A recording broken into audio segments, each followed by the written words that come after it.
Ny mofinaina isan'andro atolotry ny mpitandrina rakotina valina maoly.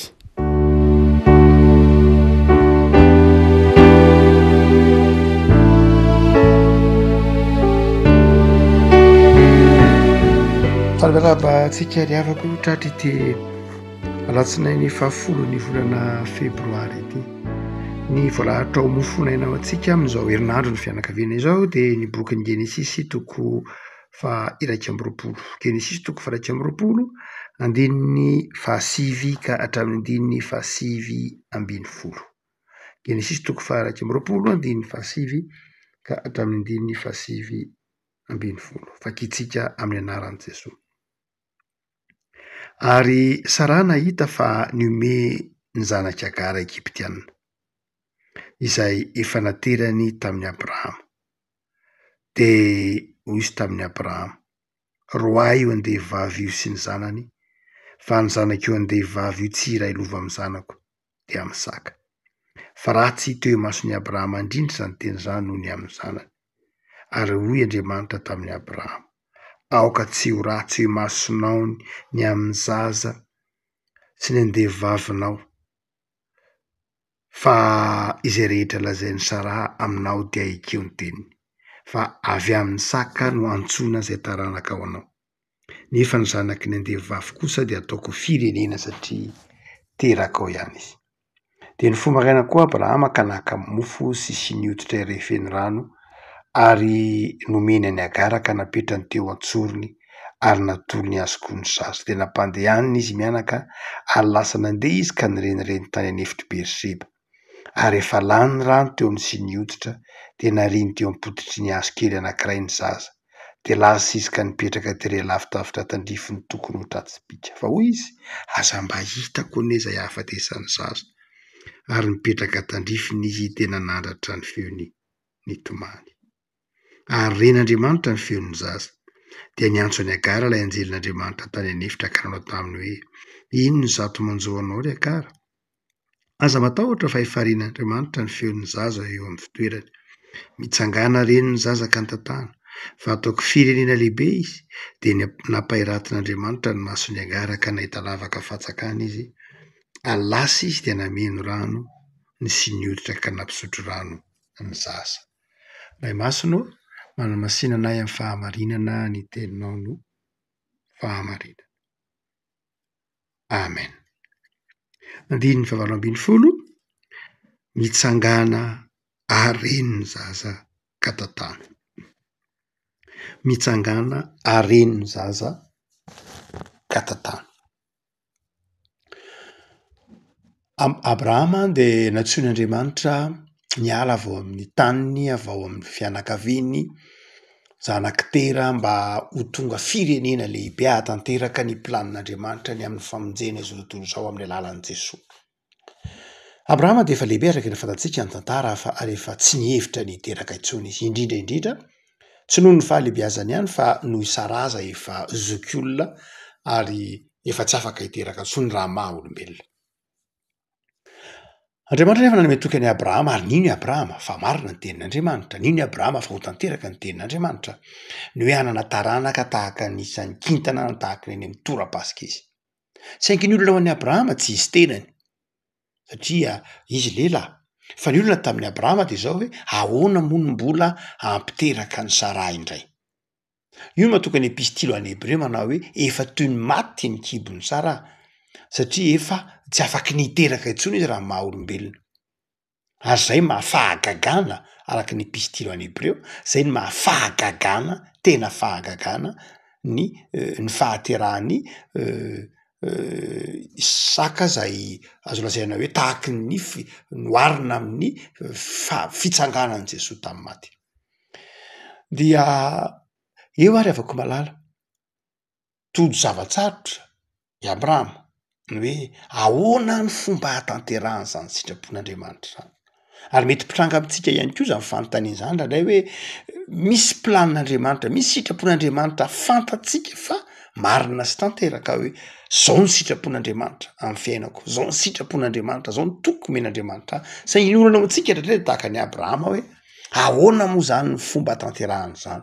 Ahoana reny lalana anatanterahany zany? Satria tsika olombelona de mandrakariva amin'ny lôjikatsika olombelona no iverintsika ho lôjika tanteраhan'Andriamanitra lay lalana. Iverintsika manao hoe manaraka ny fahafantarantsika na ny saitsika ihany ny lalana hitondran'Andriamanitra amin'ny famonjena na ny fahatanterahana ny sitrapon'Andriamanitra. De zay ny etretin'ny Abrahama. Inona ny etretin'ny Abrahama? Tamin'ny fomba tany Mesopotamia tamin'ny fotoan'andro, rehefa tsy miteraka ny tompovavy dia alain'ny tompolahy ao an-trano zany izay andeha hivavy anankiray eo amin'ireo maro izay miasa ao aminy. De alain'le tompolahy ny andeha hivavy ary dia rehefa bevoka lay andeha vavy zany ka teraka izy de ampofony lay tompovavy. Mandritra ny fotoana ahaveloman'lay andeha vavy iterahany zany de eo ampofony lay tompovavy izy no miteraka ary de tonga zanak'lay tompovavy zany ny zanak'lay andeha vavy tahak'izay mitranga tamin'ny Agara. Amin'izany dia lay zanak'lay andeha vavy zany de tena lasa zanak'lay tompovavy. Saingy eto ny tantara de zao niteraka i Sara. Ary rehefa niteraka Sara dia mey koa raha moa zany efa nomean'ny Sara ny zanaky Agara. Dia tsisy ny lany Sara azy fotsiny raha hoe roay andehany am'izay io zanaky ny andeha vavy io fa tsy elaiko io satria za efa manana zay nomen'Andriamanitra ka tsy tiako io raha ilova am'janaka io. De nroahana zany fantatsika ny tohiny manomboka amin'ny andininy faharoa ambin'ny folo sy ny manaraka dia nroahana i Agara sy ny zanany. Nanaiky Abrahama na dia mafy taminy azy zany satria Andriamanitra ny teny taminy manao hoe akatoavy ny tenin'ny vadinao fa mariny azy. Saingy zao ataoko tonga firenena lehibe ihany io zanakao io satria zanakao izy. Satria za efa nanome toky anao fa hitahy ny taranakao sy ny zanakao ka na dia tamin'ny fomba tsy nifanaraka tamin'ny planina sy ny sitrapoko aza nazahoanao any nahaterahany Ismaela na nahaterahany Agara de zao ho tahiko ihany izy. Zay maha-Andriamanitra n'Andriamanitra. Marina loatra fa tsy mifanaraka tamin'ny sitrapon'Andriamanitra ny planina na ny eritreretin'ny Abrahama. Andriamanitra tsy niteny tamin'ny Abrahama mihitsy manao hoe ho maro ny zanakao ho tahaky ny kintana fa mandehana akaro i Agara. Na hoe mandahana arao ny fomban-drazana Mesopotamiana na mandahana arao ny fomba mahazatra tsy zay ny planin'Andriamanitra. Saingy Abrahama nieritreritra an'izay. Toy ny eritreritra hoe andraso aloha ampiana kely le planin'Andriamanitra, andraso aloha atao kely arahana nohatr'izao fa sao tsy tanteraka ny sitrapon'Andriamanitra. Lalana hafa mihitsy nefa ny sitrapon'Andriamanitra. Miainga avy aminy, tsy misy miainga avy aminy, impossible amin'ny maha olombelona. Saingy Andriamanitra moa rehefa miteny hoe eny de eny, tsy nivadika tamin'ny tokony meny tany Abrahama izy manao hoe hitahy ny taranakao aho. Zany hoe nitahy ny taranaky Agara Andriamanitra, nitahy marimarina koa nitahy ny zanaky Abrahama izy ahatonga azy ho firenena. Tsy hoe niandany tamin'ny fahatsinety nataony Abrahama izy, tsy zay loatra. Tsy hoe nankasitraka ny fihetsika Abrahama Andriamanitra, tsy zay loatra, fa satria Andriamanitra efa nanome toky hoe hitahy ny taranakao aho de no azoniny zay. Zay Andriamanitra toka teny zay. Zay Andriamanitra miazo ny toky zay efa niteneny zay Andriamanitra tsy mivadika ny teny fampanantenana zay. Hoy Paoly eo amin'ny epistily manao hoe Andriamanitra tsy mandany tenany. Ka rehefa niteny tamin'ny Abrahama izy hoe hitahy zay taranakao aho de nitahy izy nanome toky izy fa hitahy any taranaky i Abrahama tamin'ny alalan'ny Agara na dia tsy nifanaraka tamin'ny sitrapony aza lay lalana ny diaviny Abrahama. Fa amin'ny andininy fahavalo ambin'ny folo misy manao hoe nitsangana reny ny zaza ka tantana. Teny an-dalana de mazava ho azy nataony Abrahama zay azony atao rehetra. Ahatafita ny zaza. Saingy zao nomeny Abrahama azy ny mofo ny sy ny hoditra feno rano ary dia natolony any Agara. Ny dikany teny hoe natolony any Agara dia naveriny no tezainy Agara ilay zanany teo iny zany dia toy ny tsofina rano Agara hoe ndana tezao ny zaza. Dia natolo ny zaza ary dia kanjo ny renireny tany an'efitra izy. Riavako, inona ny hafatra ao atsika? Inona ny hafatra ao atsika raha mamaky ity tantara ity isika? Nitomanin'ilay zaza Nitomany koa Iagara amindiny fa fahinambiny folo ary nipetraka tandrifiny ka nanandratra ny feno tomany mafy Iagara de nitomany koa ny zaza fa tsy nitomany ny Iagara ny ren'Andriamanitra fa nitomany n'ilay zaza andiny fa fito amby folo ren'Andriamanitra ny feon'ny zaza zava-dehibe amin'Andriamanitra ny ranomason'ilay zaza marina raha ren'Andriamanitra lay zaza ren'Andriamanitra zaza efa nanjenjena tany anefitra tsisy pia ny reniny efa tsy afaka anao na inona intsony ren'Andriamanitra ny sentony zaza miavako herinandro natokana ho an'ny fianakaviana isika mamaly fanontaniana manao hoe ren'Andriamanitra ny sentony reny zaza reny tian'Andriamanitra ny zaza indrindra ny zanaky ny mpino tahaka ny Abrahama ren'Andriamanitra ny sentony zaza ary dia eto ary dia asehon'ny boky Genesisy am'ty toko 1 ty fa tsy ren'Andriamanitra fotsiny lay zaza fa mamaha orana de niteny tamin'ny Agara manao hoe mitsangany ianao aren'ny zaza ka tantany. Misy boky kely anankiray nosoratan'ny pasteur Rabemanahaka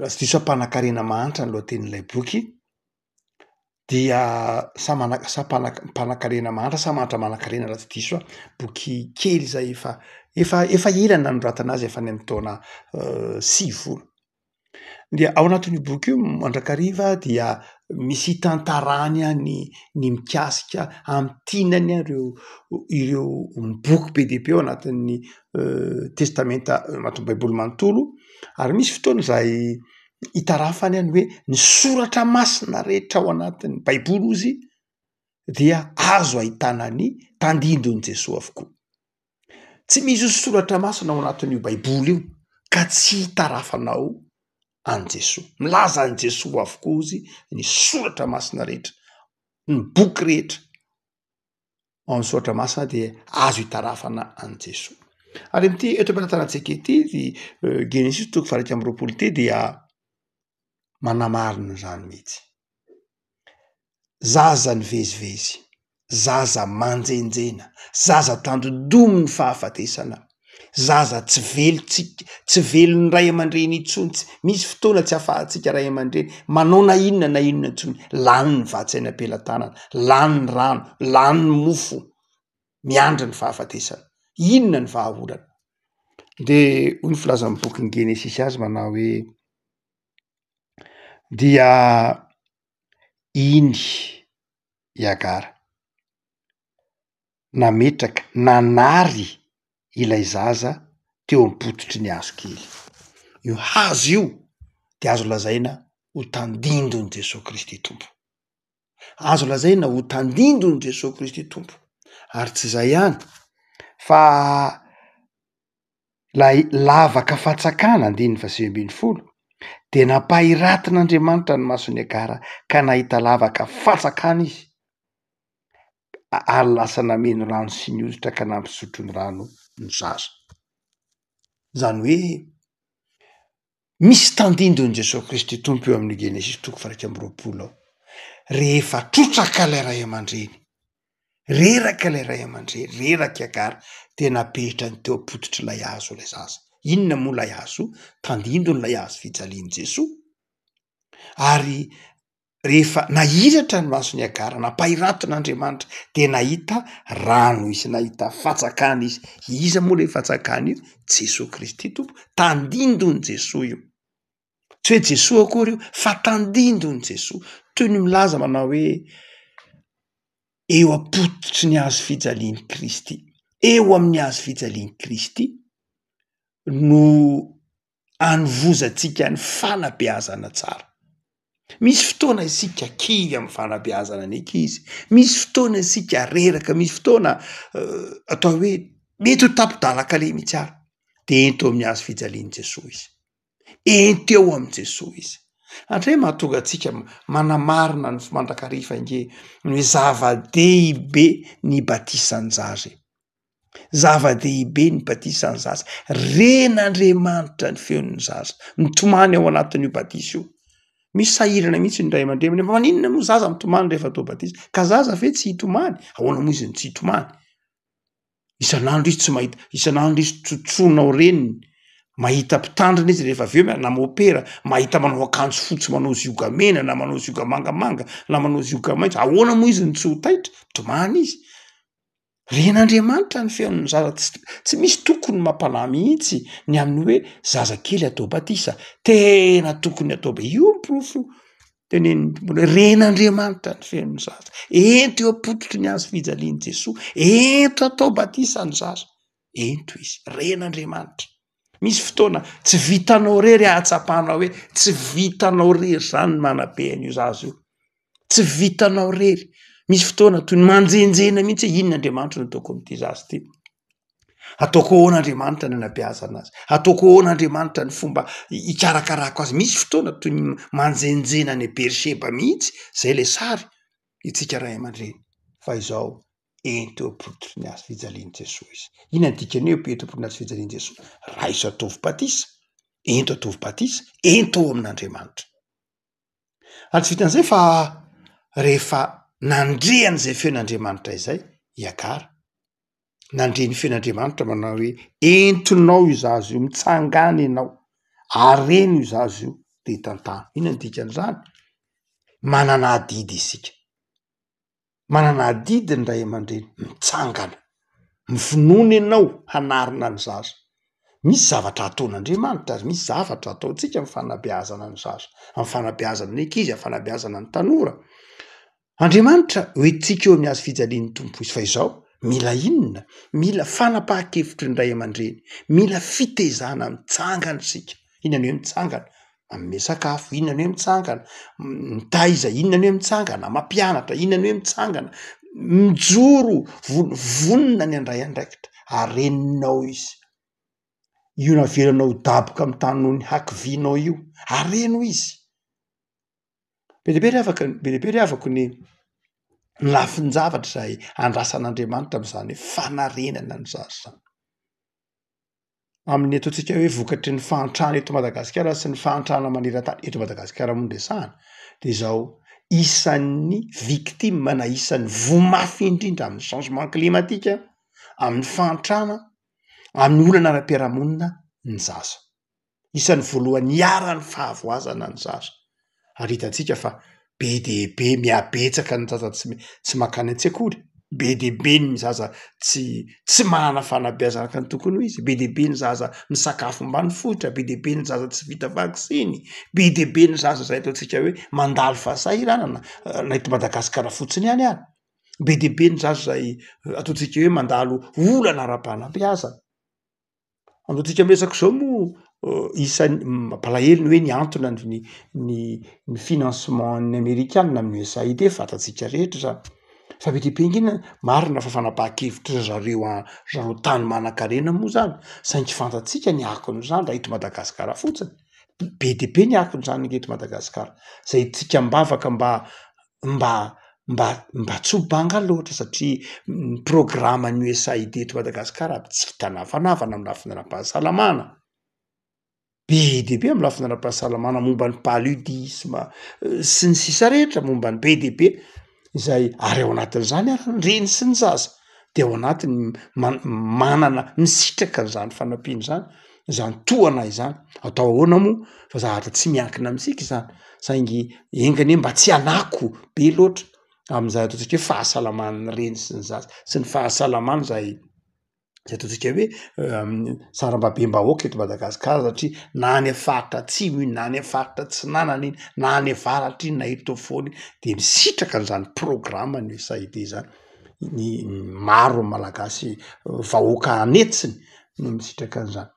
Fa izay zavatra mitranga de zao tsika manao hoe tsy mora ny manarina ny zaza, tsy mora ny manarina ny zaza, indrindra rehefa afoy izy, indrindra rehefa tsy voakarakara atao anatin'ny tokantrano izy indrindra rehefa somary misy fahabangana lay fiainam-pianakaviana, rehefa misy fahabangana lay fitiavandray, misy fahabangana lay olana ao anatin'lay fanabeazana ny zaza de mafy ny manarina azy satria tsy eo i Abrahama ray lay reniny rery no mitaiza azy ary dia asehon'ny tompo fa mafy lay fanarenana saingy nampaherany Agara ny tompo na hoe areninao izy de tantaninao izy nampahereziny tompo ny reny ary be de be ny reny eto ambonin'ny tany mitaiza rery ny zanany noho ny ady noho ny korontana noho ny lafin-javatra maro samihafa mitranga eto ambonin'ny tany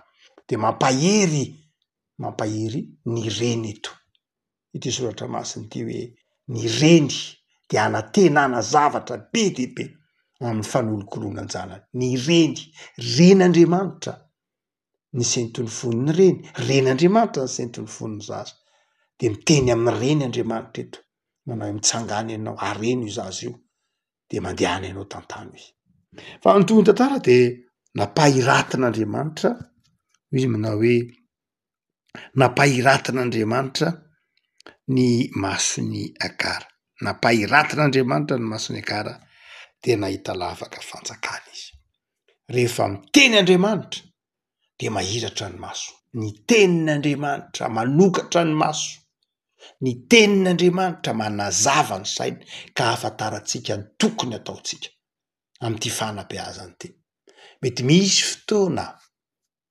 ahatsiarovantsika ao irery mety misy fotoana tsy ahafantarantsika ny tokony atao fa rehefa miteny amintsika Andriamanitra rehefa tena tsapatsika ny fahamarinana ny tenin'Andriamanitra de mahiratra ny masontsika ka fantatsika manao hoe zao ny lalana hitondrako ny fiainan-janako zao ny lalana hitondrako ny fanabeazana apahiratin'Andriamanitra ny masontsika rehefa eo ny tenin'Andriamanitra ny tenin'Andriamanitra de fahazavana araky ny tenin'ny Salamo 119 fa nilo ny tongotro sy fanazavana ny lalako ny teninao ary zay no amarin'Andriamanitra tamin'ny tantarany Agara eto napahiratin'Andriamanitra ny masony de fantany ny tokony atao anomboka ny fanarenana anomboka ny fitantanana dia rehefa nahiratra ny masony Agara de hitany lay rano lay fatsakana io tsika hoe tandindon'i Jesoa io tandindon'i Jesoa indray io